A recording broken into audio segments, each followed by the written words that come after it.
tal? Bienvenidos y bienvenidas a un nuevo video, a un nuevo esquema o pequeño cursillo, podcast o cápsula, como quieran ustedes llamarlo, respecto a lo que tiene que ver con el derecho indiano. El día de hoy vamos a repasar o tratar de repasar lo que tiene que ver con el derecho procesal indiano.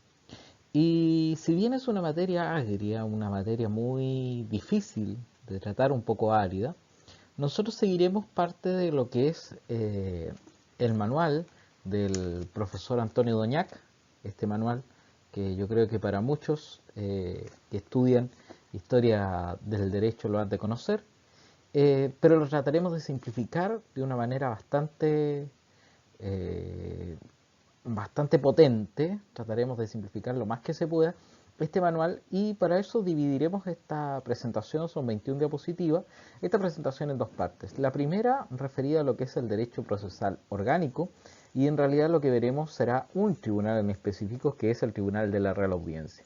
Y luego la parte procesal, ya procedimental, propiamente tal, que la analizaremos también someramente.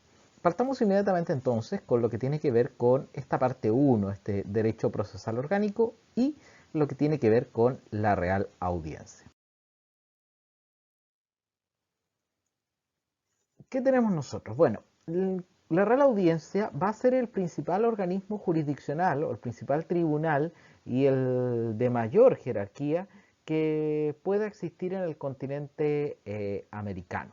Es un tribunal de mucha importancia y que será el último en dar su veredicto antes de que las causas, si es que tienen la condición, puedan irse hacia el continente europeo y ser resueltas por el Consejo de Indias o por el mismo rey. Pero para América es el principal órgano jurisdiccional que tiene la mayor jerarquía dentro de todo lo que es el continente latinoamericano. Y va a existir en distintas partes, en distintos lugares, van a existir audiencias que se van a ir configurando con distintas competencias y radios jurisdiccionales.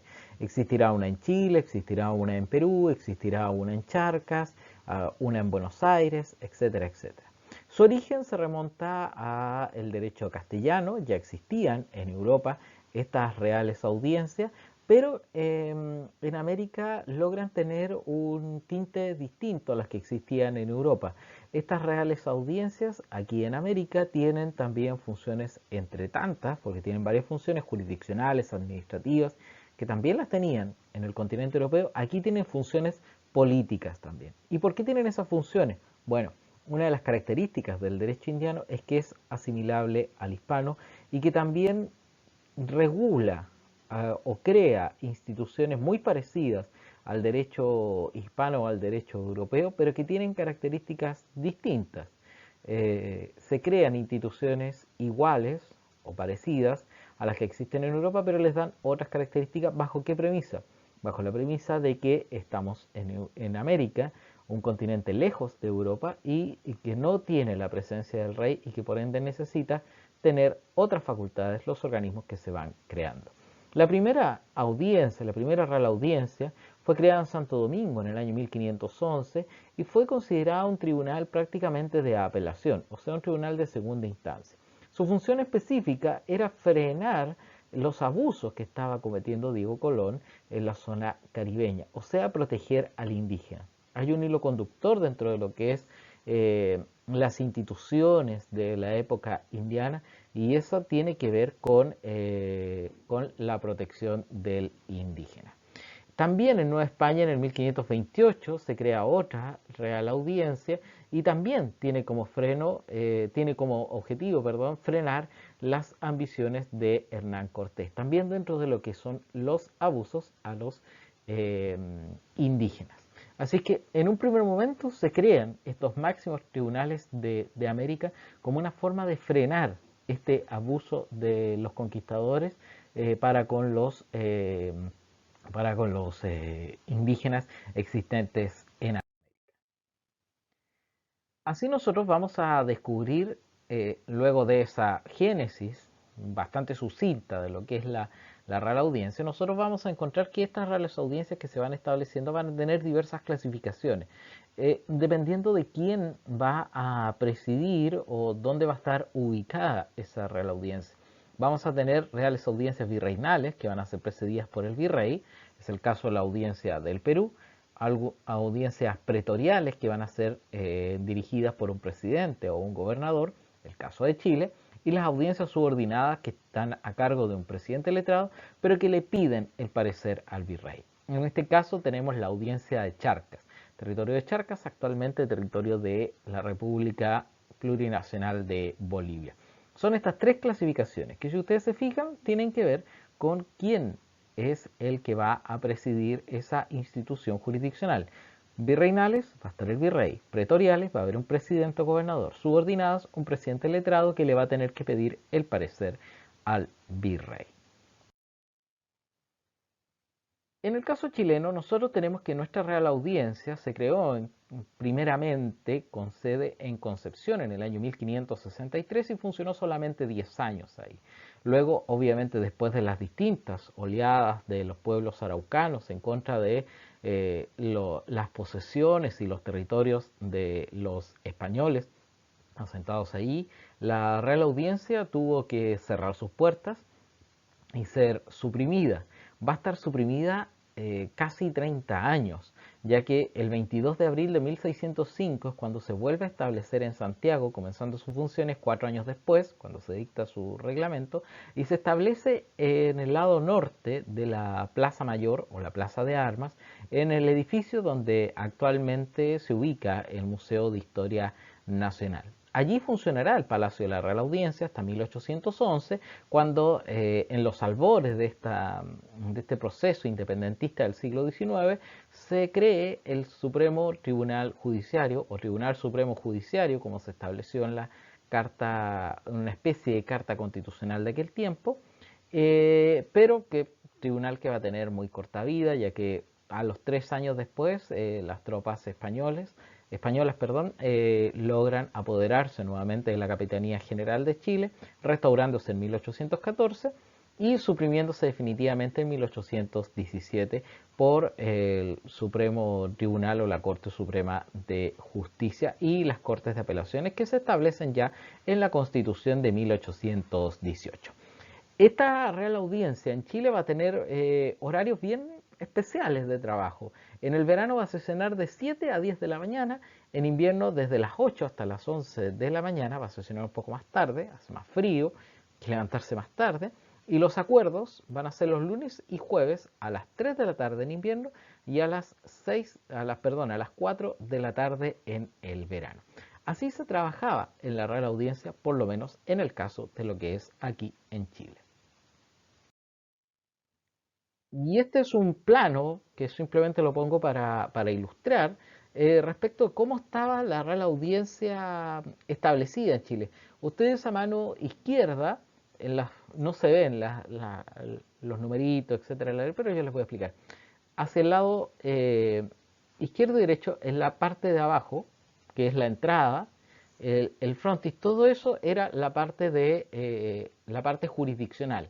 Hacia atrás quedaba lo que son las casas y ese lado amarillo que se ve ahí, que son unas remodelaciones que se le encargaron a Joaquín Toesca en el siglo XVIII, son lo que tiene que ver con la herrería y la fundición. Sin perjuicio que había una carbonera igual en la zona cercana a lo que es los lugares donde se trabajaba en el tribunal, en situaciones jurisdiccionales propiamente tal, que están específicamente en la ala izquierda de la pantalla de ustedes, en el sector de abajo. ¿Ya? Pero eso es para simplemente mostrarles cómo era la Real Audiencia y que también dentro de este palacio, dentro de esta conformación, también estaba la casa del presidente que presidía esta Real Audiencia. Vamos a ver algunos integrantes de esta Real Audiencia. No los vamos a ver todos, pero sí vamos a ver los más importantes quizás. En otro video que hay colgado mío en el canal se analiza cada uno de los integrantes. Esta vez lo vamos a hacer no analizando cada uno.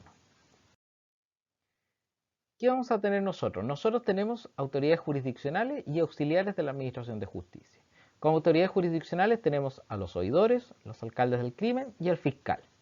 Y dentro de los auxiliares está el alguacil mayor, el teniente de gran canciller, los relatores, escribanos, los receptores de penas, tasadores y repartidores, receptores del número, procuradores, intérpretes, porteros y abogados. Nosotros vamos a ver todas las autoridades jurisdiccionales y algunos auxiliares de la Administración de Justicia, específicamente relatores, escribanos, abogados más que nada, que son los más importantes quizás dentro del sistema de la Real Audiencia. Partamos entonces inmediatamente con lo que tiene que ver con las autoridades jurisdiccionales. Una de las autoridades jurisdiccionales, o la autoridad per se, por esencia, son los oidores, que son los llamados jueces de apelación. En Chile fueron 4 jueces, los cuales obviamente no fallaban los 4. Vamos a ver que va a haber uno que es presidente. Ya sabemos que dentro de las clasificaciones de la Real Audiencia está que habían reales audiencias pretoriales que eran presididas por un presidente o el gobernador, en este caso por el presidente elegido dentro de los decanos. Por tanto, los jueces que fallaban eran 3. Estos jueces van a tener autoritas, o sea, van a tener ese conocimiento judicial. Van a ser personas que están versadas en el derecho, que son abogados, que han estudiado derecho. No son cualquier persona. No son como el pretor romano, que era un funcionario simplemente un funcionario que hace carrera política y que llega a una magistratura. Aquí no, son personas que saben derecho. Ellos vestían, por ende, al saber derecho y al estar investidos de la calidad de oidores, tenían la posibilidad de vestirse de una manera distinta a cómo se viste el común de la gente. Ellos vestían una garnacha, que es una túnica de color negro que de medio cuerpo, que les da la autoridad y los representa. La gente cuando los ve con esa garnacha entiende que son oidores y les tiene ese respeto. Los 4 oidores en el caso chileno, actuando de consuno, o sea, actuando en conjunto, van a representar al rey ellos, esos 4. Si actúan 3, si actúan 2, si actúa 1, no representan al rey, pero si actúan los 4 en pleno, ellos van a representar al rey. Para asumir el cargo de oidor deben rendir fianza, o sea, deben rendir una caución, una garantía. ¿Para qué? Para, de alguna manera, simbolizar que van a ejercer bien su cargo. Estos oidores, al ser nombrados, estos jueces de la Real Audiencia, al ser nombrados, van a tener ciertas prohibiciones. No van a poder hacer visitas sociales, apadrinar bautizos o matrimonios dentro del radio de su jurisdicción, no van a poder recibir regalos, tener casas, chacras, tierras, minas, etcétera, dentro del lugar de su jurisdicción. Ellos tienen que haber nacido en un territorio jurisdiccional distinto. Ellos no pueden vivir o haber nacido o estar habitando el territorio donde ellos van a ser jueces. Por ejemplo, los jueces de Real Audiencia, en el caso chileno, no podían haber nacido en la Capitanía General de Chile. Tienen que haber nacido o en el Virreinato del Perú, o en el de La Plata, o en Nueva Granada, etc. ¿Ya? Pero no en Chile. ¿Por qué? Porque así se evitaba, de alguna manera, mantener relaciones con otras personas o tener vínculos que de alguna manera entorpeciera o creara una especie de implicancia para ese juez respecto a cómo va a fallar.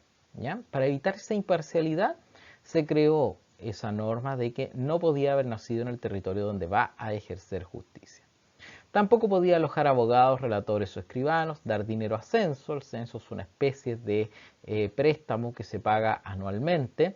No puede tener más de 4 esclavos, no puede casarse en su jurisdicción, ya que también genera el mismo vínculo que ya veníamos hablando, y tampoco podrá ejercer la abogacía. Ellos son abogados, son instruidos en derecho, y no podrán ejercer la abogacía siendo que están trabajando como jueces. Eso es por una razón lógica.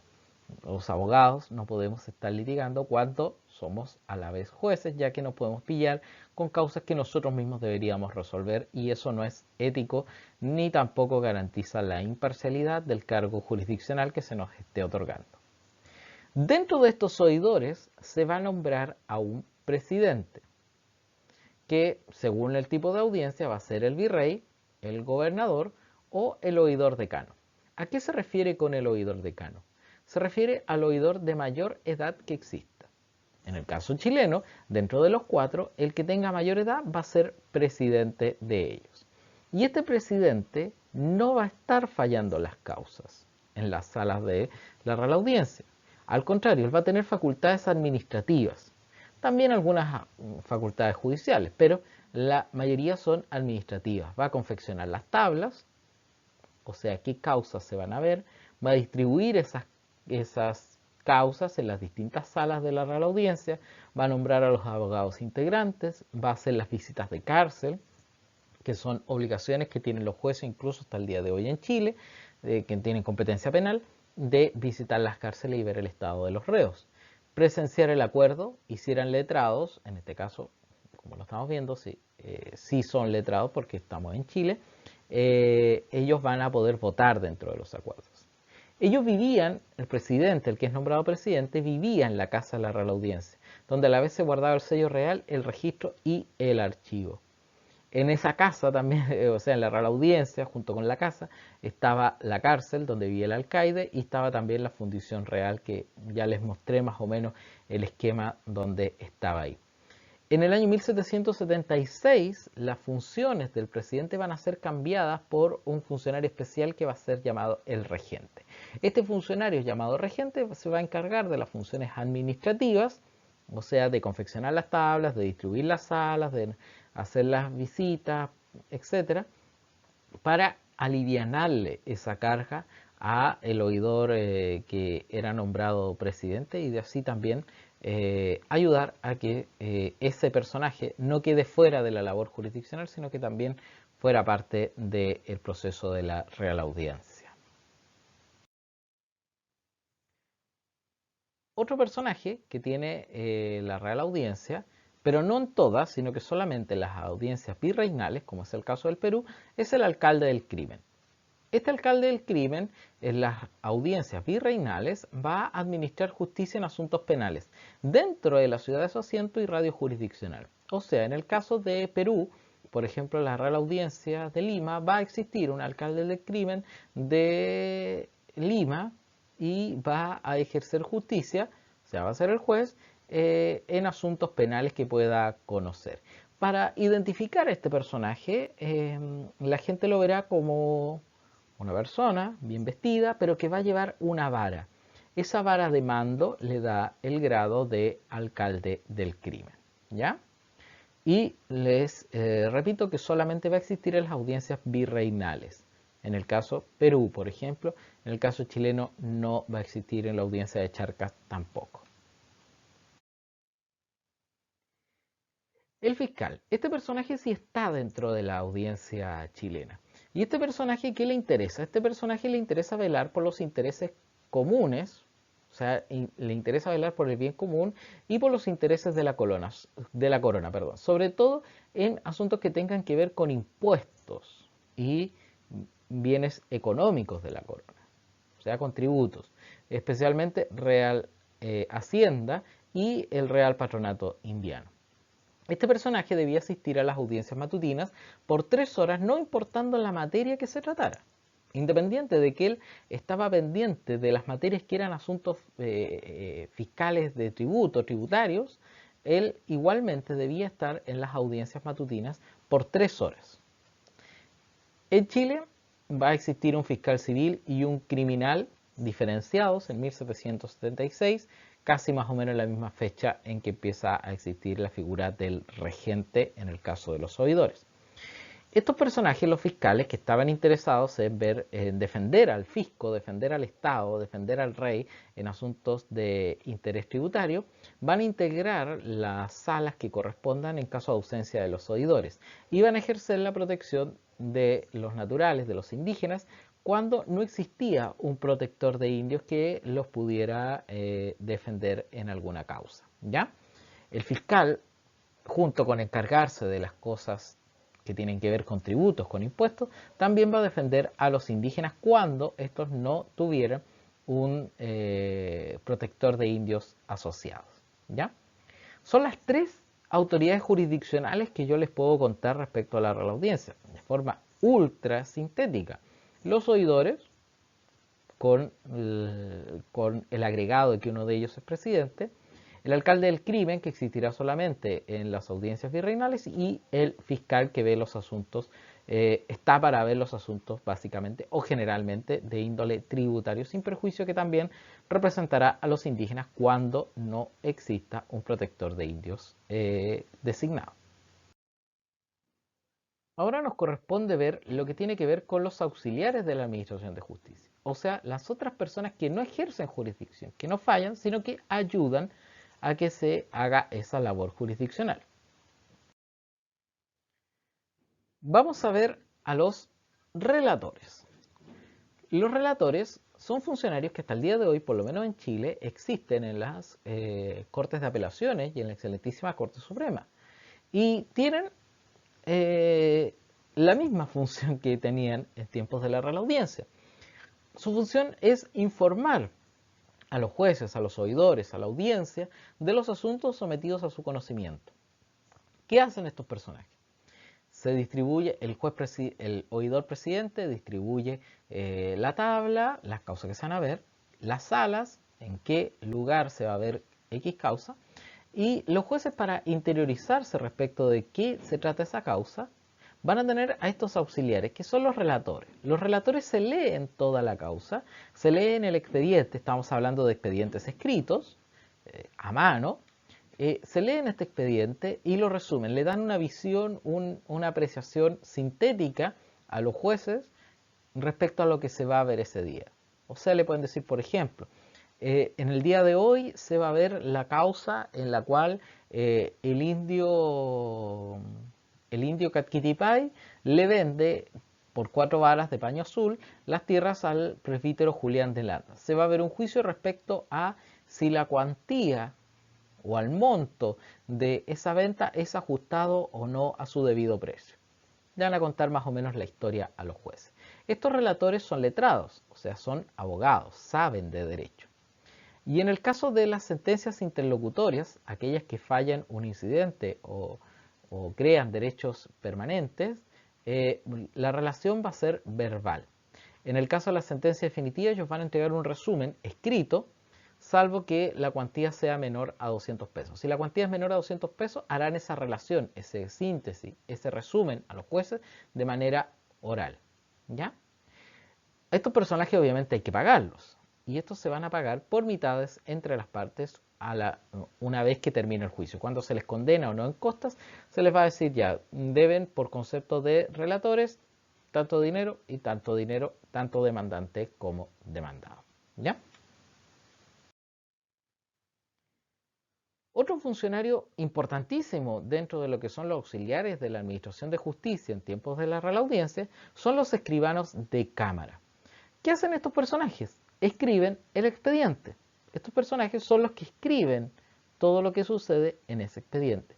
Va a ser un oficio vendible y renunciable. Por tanto, cualquier persona podrá comprarlo y cualquier persona que tenga ese oficio podrá renunciar a él. No es una carga obligatoria, a la vez que se puede vender, se puede sacar un rédito de ello. En las audiencias virreinales, como el caso del Perú, va a existir escribanos de cámara civil y también del crimen. Estos personajes van a empezar a trabajar media hora antes que la audiencia. O sea, nosotros habíamos visto los horarios que tiene la audiencia chilena. En el verano ellos van a partir trabajando a las 6:30 de la mañana y a las 7:30 de la mañana en invierno. Ellos van a escribir los procesos, pero solamente aquellos repartidos por el oficial repartidor. Ellos van a ser guiados, o sea, ellos van a recibir el trabajo de parte de otro funcionario, que es el oficial repartidor. Una vez que el presidente de la Real Audiencia hace la tabla, distribuye las salas, se distribuyen las causas que se van a ver, hay un personaje que va a repartir esas causas, que va a ir con las causas físicamente en su mano y las va a ir a repartir entre las salas que le corresponde ver a aquella. Solamente el escribano de cámara podrá conocer de esa causa una vez que la reciba de ese personaje, que en base a esa distribución que ya se ha hecho por el oidor presidente, la reciba.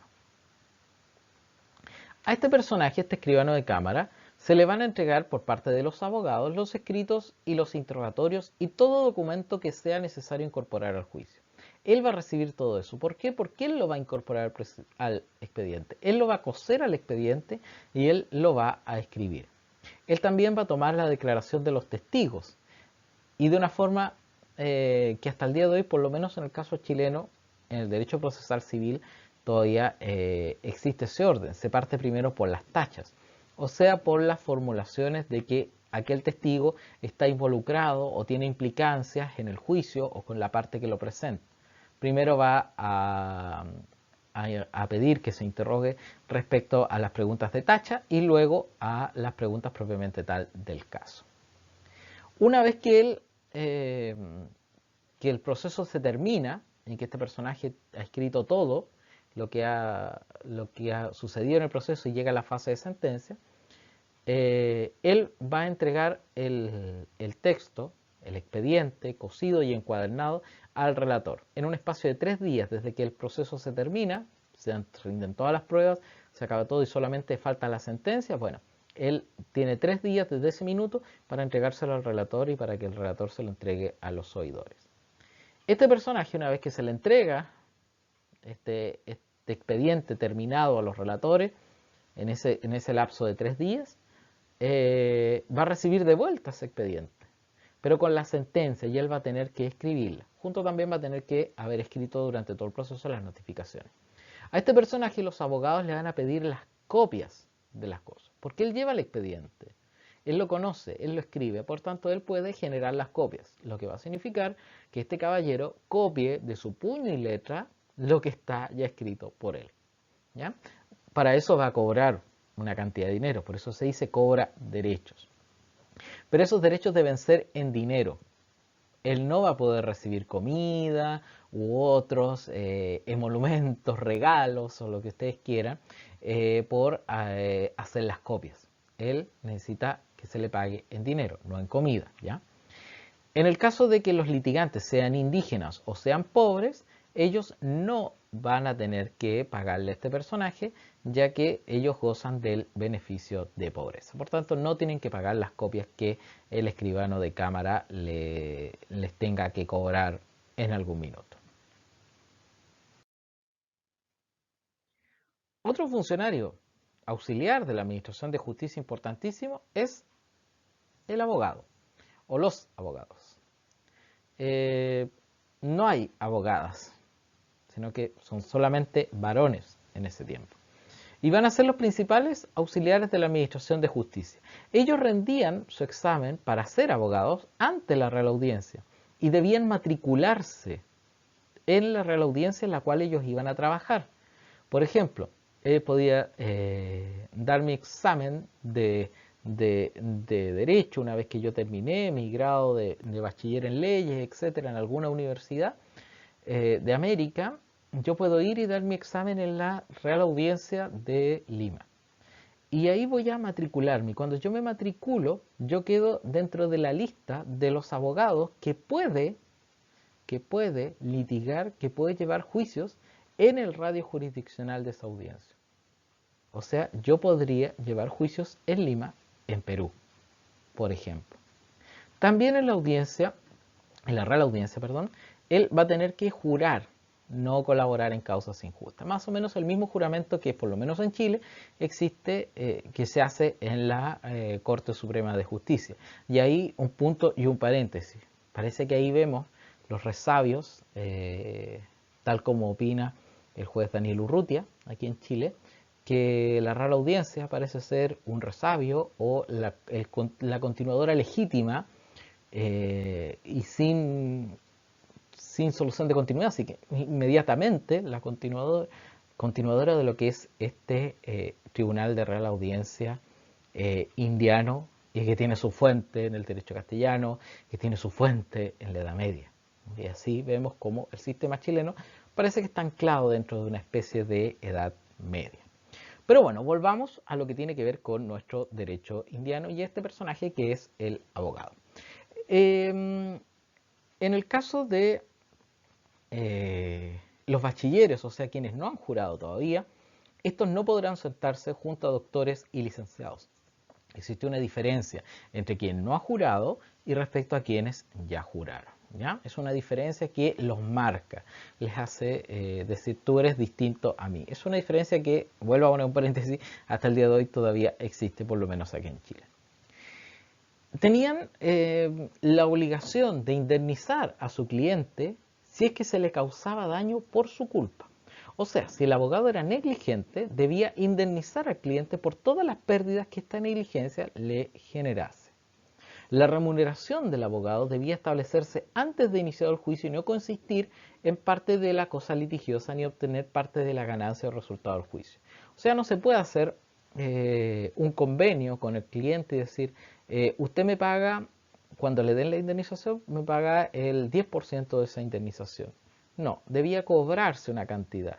Independiente de la indemnización, en este caso que estamos ejemplificando, independiente de esa indemnización debía cobrarse una cantidad. ¿Ya? No podía abandonar la defensa si no terminaba la causa.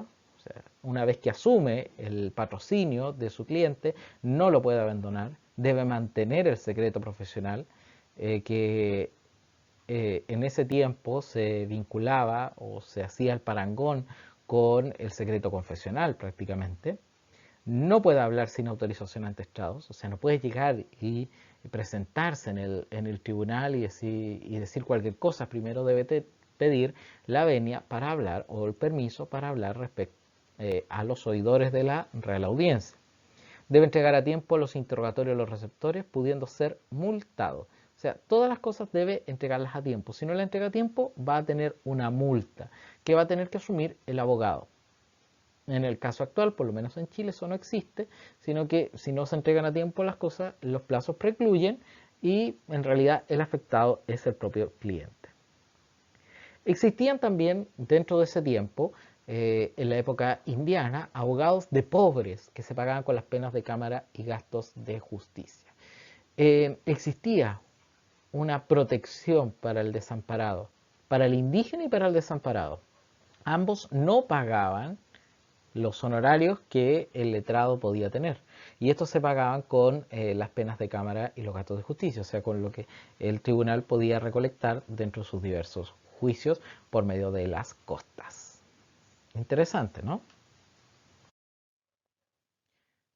Ahora los quiero invitar a que vayamos a la parte del derecho procesal indiano formal o procedimental. Veamos cómo opera prácticamente el sistema procesal en aquel tiempo.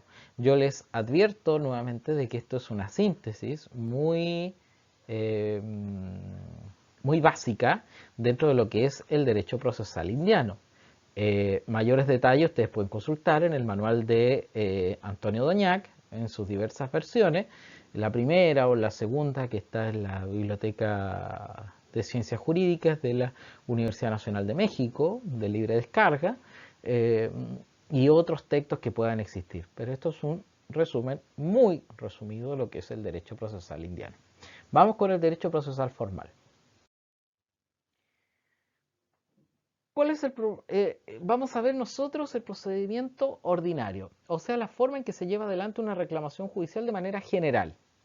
Esta reclamación se va a llevar en base a instancias, que son los grados jurisdiccionales establecidos por la ley, señala el concepto legal, para dilucidar y sentenciar juicios y pleitos que pueden ir pasando de uno u otro grado para que haya otras oportunidades de ser juzgado. O sea, son los momentos, los grados, los episodios por los cuales se va conociendo una causa. Y puede irse conociendo una sola vez, dos veces, tres veces.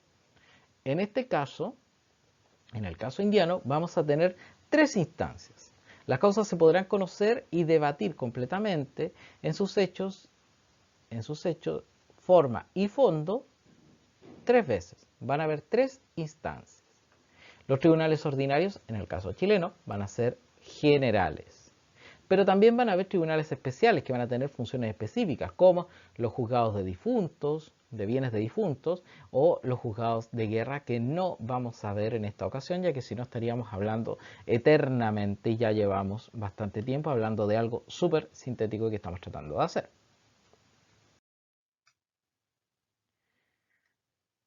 dentro de un punto de vista ordinario o general, nosotros vamos a tener estas tres instancias. Lo vamos a centrar en Chile.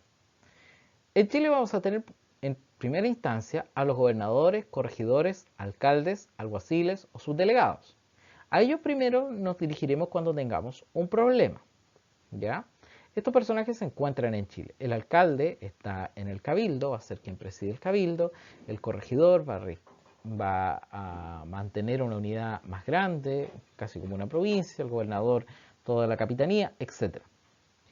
Primero nos vamos a dirigir ante estos personajes. Si no nos queda bien la solución que ellos dan, vamos a requerir a una segunda instancia o primera suplicación, como se llama. Y ahí vamos a llegar a la Real Audiencia. Por eso en un principio, cuando nosotros veíamos la evolución de la Real Audiencia, veíamos que este era tratado como un juzgado de apelación, porque es una segunda instancia, la segunda vez que se ve la causa, y que en ese tiempo se llamará primera suplicación. Si no quedamos conforme con lo que la Real Audiencia aquí en Chile o en el país donde estemos, no quedamos conforme con lo que la Real Audiencia nos quiere decir, nosotros podemos llegar a una tercera instancia o una segunda suplicación. Y eso va a ser en el Consejo de Indias, que está en España, en Europa, al otro lado del Atlántico. De partida ya es difícil llegar al otro lado del Atlántico. Es muy difícil por distancia geográfica, pero a la vez tampoco se va a llegar inmediatamente. No es como pasar del alcalde del cabildo a la Real Audiencia. No, aquí hay una barrera o hay un requisito fundamental para llegar al Consejo de Indias, que es que la causa valga más de 6.000 pesos de oro. Si la causa vale más de 6.000 pesos de oro, yo podré, si no estoy de acuerdo con el fallo que me dio la Real Audiencia, llegar a una tercera instancia o una segunda suplicación en el Consejo de Indias en España, y que definitivamente lo falle el rey esa causa. ¿Causas chilenas que han llegado ahí? Pocas. Una de ellas, el juicio que se llevó entre los habitantes de la villa de Santa Ana de Briviesca contra el monasterio de los agustinos en Petorca. Eso es un ejemplo de una causa que llegó al Consejo de Indias y que se guarda actualmente en el archivo de Simancas, allá en España. Pero, como todo en el derecho, siempre hay una excepción. Y habrá una excepción en la cual la Real Audiencia, este tribunal que es generalmente, ordinariamente, de apelación, va a ser un tribunal de primera instancia, o sea, no de apelación. ¿Y cuándo la Real Audiencia conocerá en primera instancia? En tres casos. El primero son los casos de corte, que tienen que ver con casos de mujer forzada, casa quemada, casos que involucren caminos, casos que sean contra el rey o donde intervengan indígenas. Si se presenta alguno de esos casos, no lo va a conocer el alcalde, no lo va a conocer el gobernador, no lo va a conocer el corregidor, sino que lo va a conocer primero la Real Audiencia. ¿Por qué? Porque se trata de casos bastante más difíciles y que a la corona le interesa que sea conocido por un órgano de mayor jerarquía y con mayor conocimiento. El alcalde del cabildo no va a ser abogado, el corregidor tampoco, típicamente va a ser un militar. Estos casos necesitan un bagaje o conocimiento jurídico que lo da la Real Audiencia a través de sus oidores. También otros casos que va a conocer en primera instancia va a ser el caso de recurso de nulidad, cuando haya que anular algún contrato o alguna situación jurídica, y los recursos de fuerza, cuando una situación eclesiástica llegue a la justicia civil, va a ser conocida por la Real Audiencia. Y lo mismo, si yo quiero apelar o no quedo conforme con el fallo de la Real Audiencia, en estos casos en que se conoce por primera instancia, puedo llegar al Consejo de Indias, pero requiero de que esa causa, ya sea los casos de corte, recurso de nulidad o recurso de fuerza, tenga una cuantía, un valor de mayor a 6.000 pesos de oro. Si no, no podré llegar al Consejo de Indias en España. ¿Cómo se fallan? ¿Cómo se llegan a los acuerdos en la Real Audiencia? Bueno, los acuerdos son secretos y en ellos estará el presidente de la Real Audiencia. Si es letrado, podrá votar. Los oidores, obviamente porque son los jueces, y el fiscal si es que tiene que ver con temas tributarios o si está integrando la sala.